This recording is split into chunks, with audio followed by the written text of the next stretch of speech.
ចានេះជាកិច្ចការប្រចាំថ្ងៃរបស់ខ្ញុំបងប្អូនរាល់ថ្ងៃនៅផ្ទះពេលឆ្លៀតពេលទំនេរគឺខ្ញុំមកឆ្ការព្រៃឆ្ការអីអញ្ចឹងបងប្អូន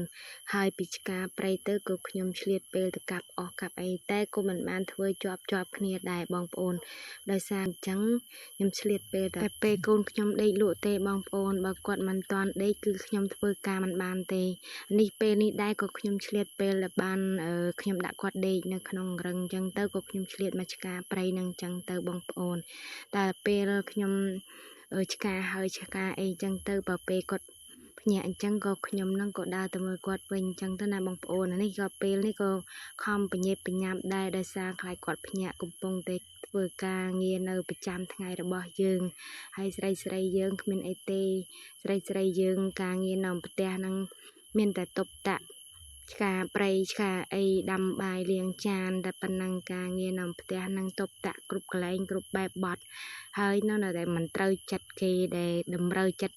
ក្រុមគ្រួសារយើងមិនត្រូវទេបងប្អូនក្រុមគ្រួសារខ្លះក៏យើងតម្រូវចិត្តត្រូវក្រុមគ្រួសារ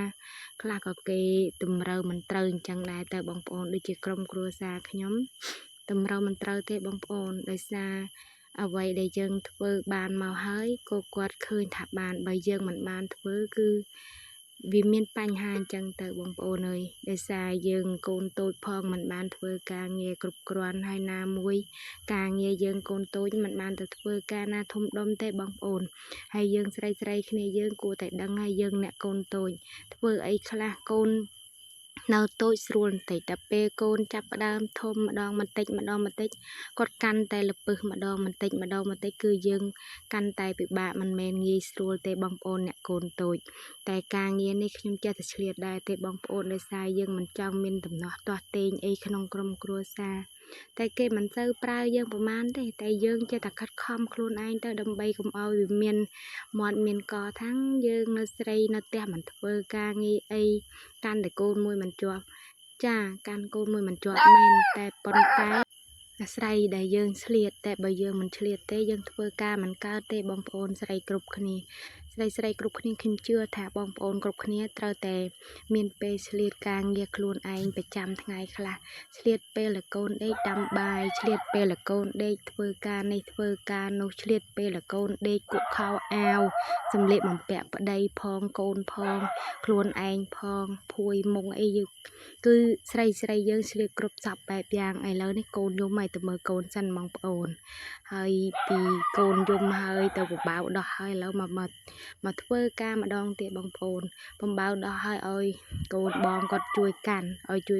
ខ្ញុំមកឆ្ការប្រហើយបងប្អូនព្រោះការងារនេះយើងធ្វើវាហើយខ្ញុំធ្វើអីខ្ញុំចង់ទុកចោលពាក់កណ្ដាលឯងបងប្អូនខ្ញុំចង់ធ្វើហើយតែម្ដងហើយបងប្អូនស្រីគ្នាយើងការងារខ្ញុំជឿថាបងប្អូនស្រីដូចតែគ្នាហ្នឹងការងារអីក៏ដោយក៏មិនចង់ទុកចោលពាក់កណ្ដាលដែរខំប្រឹងធ្វើហើយដើម្បីយើងធ្វើកន្លែងហ្នឹងហើយមកកន្លែងហើយដល់បើយើងទៅធ្វើការមកកន្លែងទៀតណាបងប្អូនព្រោះតែសារយើងកូនទូចចឹងមិនបានទៅធ្វើសំដៅក៏ដែរទេបងប្អូនយើងធ្វើហើយមកកន្លែងយើងទៅធ្វើមកកន្លែងទៀតដោយសារយើងមានកិច្ចការណាធំដុំ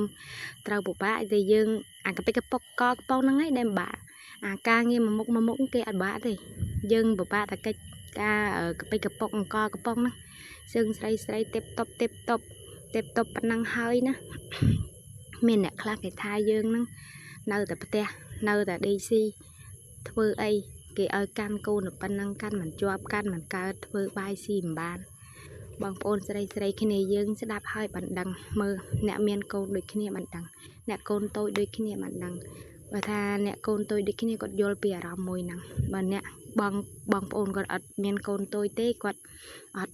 អត់យល់អារម្មណ៍មួយហ្នឹងទេដោយសារមានកូនតូចឆ្លៀតគ្រប់ពេលណាបងប្អូនគឺថាឆ្លៀតតែម្ដងបើមិនឆ្លៀតទេអត់មានពេលពួកកូនមួយថ្ងៃកាន់តែធំបន្តិចមួយថ្ងៃកាន់តែខលបន្តិចដល់ពេលគាត់ខលយើងធ្វើអត់កើតទេក្នុងមួយថ្ងៃខ្ញុំកាន់គាត់អត់ជាប់ទេនាំតែបានឆ្លៀតពេលមកធ្វើវីដេអូនេះមិនងាយបងប្អូនឥឡូវហ្នឹងក៏កាន់តែភ្ញាក់ឲ្យបងហ្នឹងគេកាន់ឲ្យបងកាន់ឲ្យនឹងបានធ្វើការងារហ្នឹងហើយការងារនេះធ្វើមកព្រឹកថ្ងៃត្រង់បងប្អូនអើយនាំតែហើយហ្នឹង